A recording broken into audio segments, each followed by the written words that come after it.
What up, y'all? It's your guy Dawson from D&D TV. Thank you for rating, commenting, and subscribing. Everybody who's donated, those of you all who will, you know I appreciate it. All that information is in the description box below. Make sure you go to my other YouTube channel, Dawson Speaks, subscribe over there, and hit the little bell next to the subscribe button so you get notifications when I drop a new video. Now let's get into this topic. All right, thanks for clicking on the video. I appreciate you all so much. Now, as I approach these stories with respect, I want you all to please be respectful in my comment section.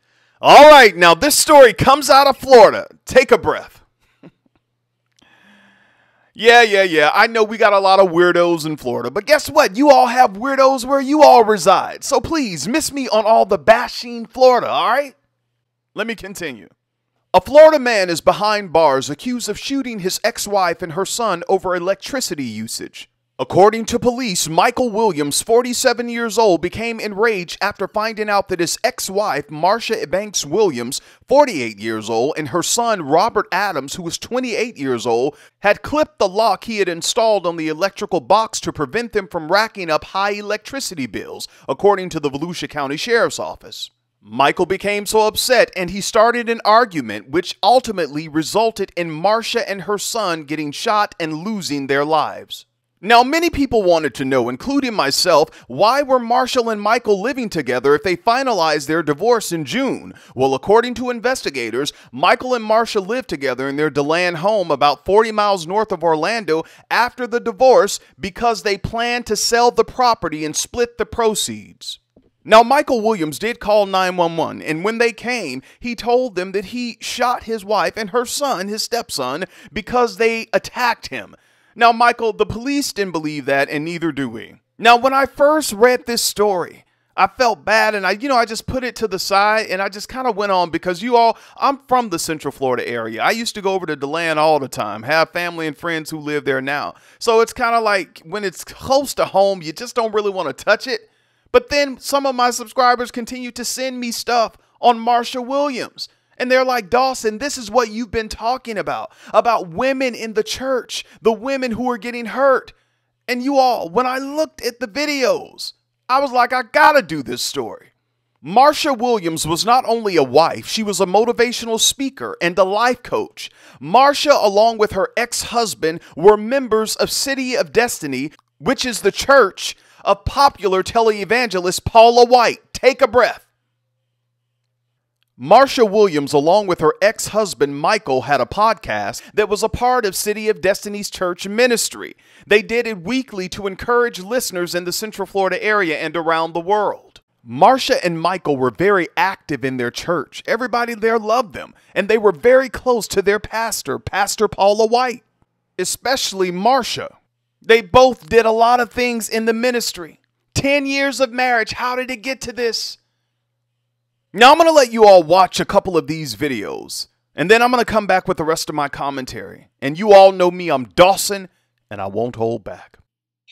And guess what, everyone? We did another podcast today. And we need you to go and check it out. So we're doing it on fear and also faith. So we want you to go and check it out.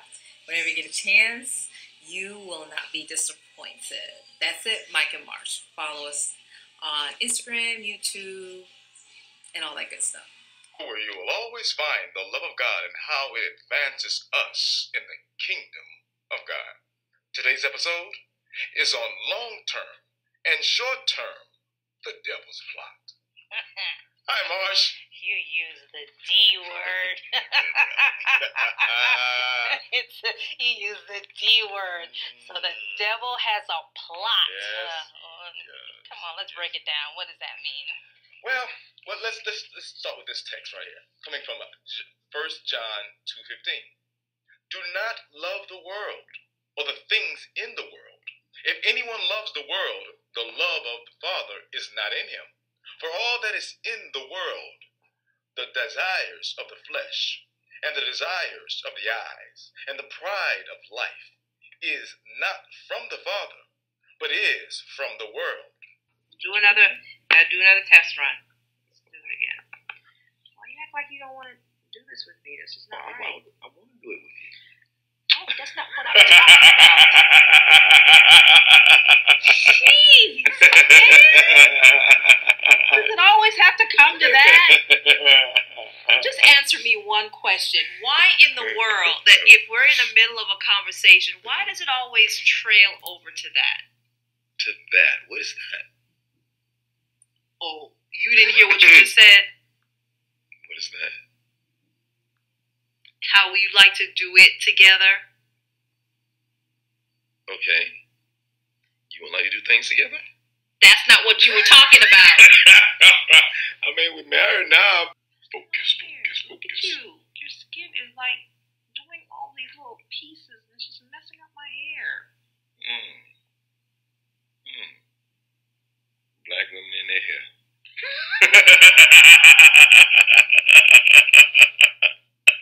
What do you mean, black women in their hair? What does that mean? Yeah, Michael Williams is the woman's ex-husband. You see him here. He's accused of shooting them after an argument over electricity in the home where they lived. West 2's Claire Metz joins us live this afternoon from the Justice Center. And Claire, this seems really hard to believe.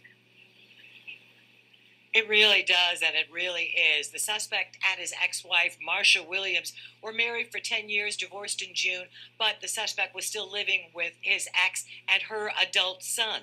Deputies have responded to that home about 5 times since the beginning of this year. Nothing physical, only verbal. But then last night, horrific violence. This is absolutely senseless. This was an argument over electricity. Investigators say 47-year-old Michael Williams, seen here at his first court appearance at the jail where he's being held without bond, became enraged at the family home on East Parkway near DeLand Sunday night. Angry that his ex-wife, Marsha Williams, her adult son, 28-year-old Robert Adams, and Adams' 2 young children visiting from Tallahassee were using too much electricity. He felt that they were leaving the lights on in the house, and he went and put a lock on the box outside of the house, to which Marsha and her son cut. Investigators say there was a confrontation between suspect Williams, his ex, and his stepson. He goes into this rage. I don't know any other word to describe it, and this is what we're left with. He claims that he was violently attacked by these 2.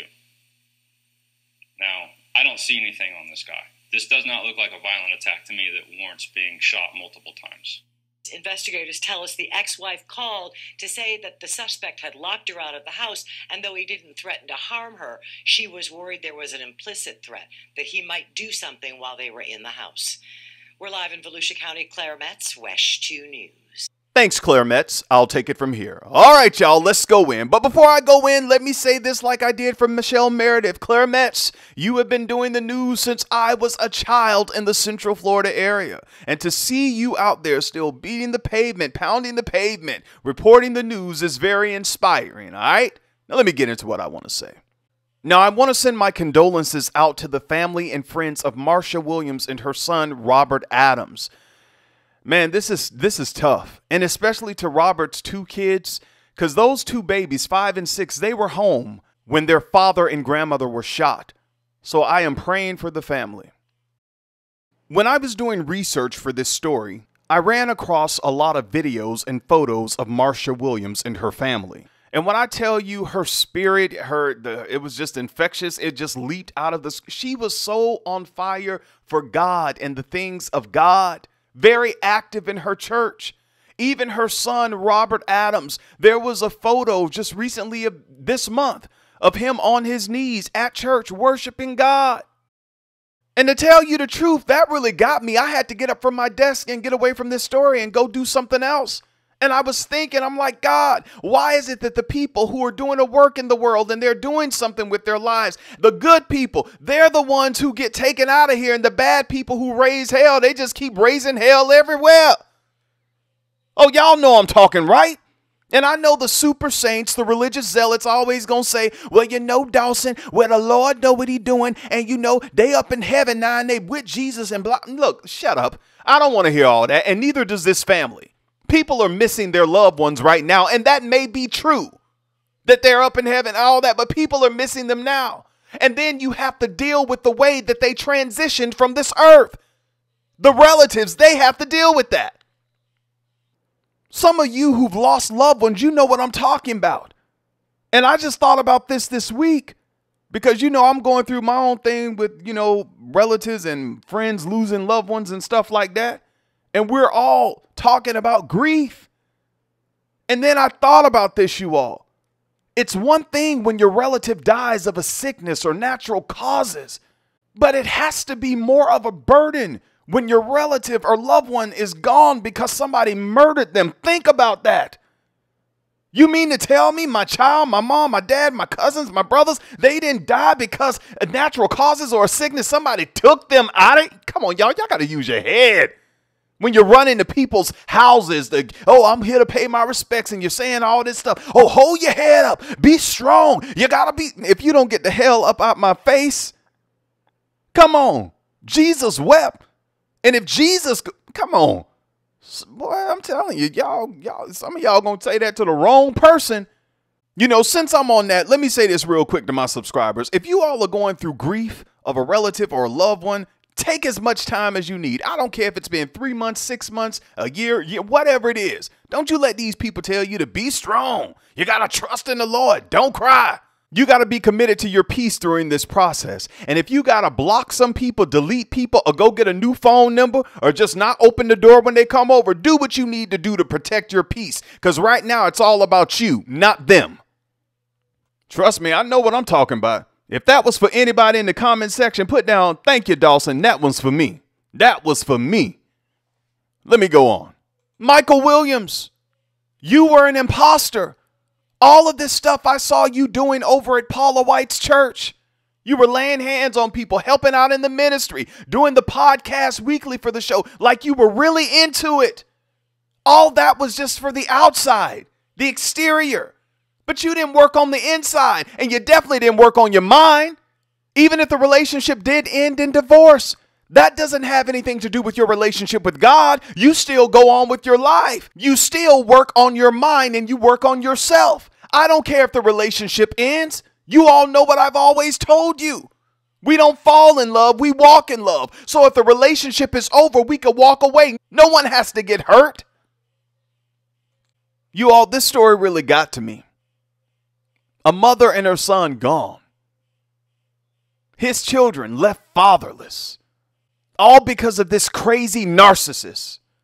Michael Williams, I hope they throw the book at you. I do. I really do. Now, I know in the news report they said that Michael and Marsha's divorce was finalized in June. And they were still living together because they were trying to sell their home. And once the home was sold, they were going to split the proceeds. But I'm telling you, I would have left. When it's over, it's over. There's no need to stay around to try to be roommates, to try to smooth things over and, We could do that while you're staying in an apartment. I'll stay in the house or something like that. But I'm not going to stay there because we see so many stories like this. And most of those stories like this one never end well. You all, it's okay to be single, but I know people want to be in relationships. But for those of you who are in relationships, and the relationship's kind of rocky now, remember what I say. The relationship may be over, but life still goes on. You'll find somebody else, and hell, if you don't, you got yourself. You all, I'm off of this story. Be careful out there. Those of you all who are dating in relationships, I don't care. Be careful, especially the women, because you think you know someone, but you really don't know these dudes. Go off in the comments. Say what you want to say. Let me know what you think about this video. Until next time, it's your guy Dawson. Take care of yourself and each other. And again, I'd like to send my condolences out to the family and friends of Marsha Williams and her son, Robert Adams. Peace.